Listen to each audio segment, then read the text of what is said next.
ஹாய்ங்க. இப்போ நம்ம இதில் எதை பார்க்க போகிறோம் அப்படின்னா, சைனாவில் வந்து பிரேக்ஃபாஸ்ட் எப்படி இருக்குன்னு சொல்லிட்டு பார்க்க போகிறோம். நான் இப்போ தான் நைட் ஷிஃப்ட் முடிச்சுட்டு வீட்டுக்கு போயிட்டுருக்கேன். அப்படியே போகிற வழியில் தான் ரெஸ்டாரண்ட் இருக்கும். அங்கே பிரேக்ஃபாஸ்ட் வாங்கிட்டு அப்படியே வீட்டுக்கு போகலாம். பார்க்குறதுக்கே ரொம்ப சிம்பிளாக இருக்கும் பிரேக்ஃபாஸ்ட்டு. வாங்க போய் பார்க்கலாம். ஓகே, ரெஸ்டாரண்ட் வந்தாச்சு. இங்கே தான் பிரேக்ஃபாஸ்ட் வாங்க போகிறேன்.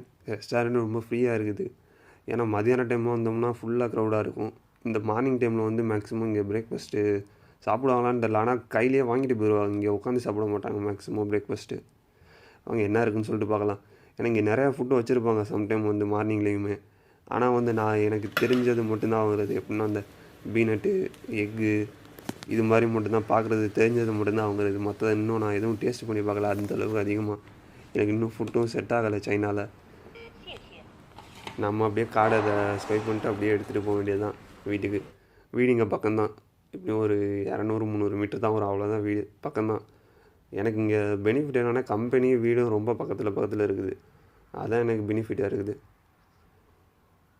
அவ்வளோதான். இங்கே இனிமேல் நான் இது வீடியோலாம் நிறையா போடலான்னு சொல்லிட்டு தான் இருக்கேன். நான் இங்கெல்லாம் வெளியில் போகிறேன், சுற்றி பார்க்குறேன், இந்த மாதிரி வீடியோலாம் நான் அப்லோட் பண்ணுறேன். அவ்வளோதான். சரி, நான் இதோடு இந்த வீடியோ முடிச்சுக்கிறேன். இனிமேல் நிறையா ஷார்ட்ஸ்லாம் நிறையா போடுறேன்.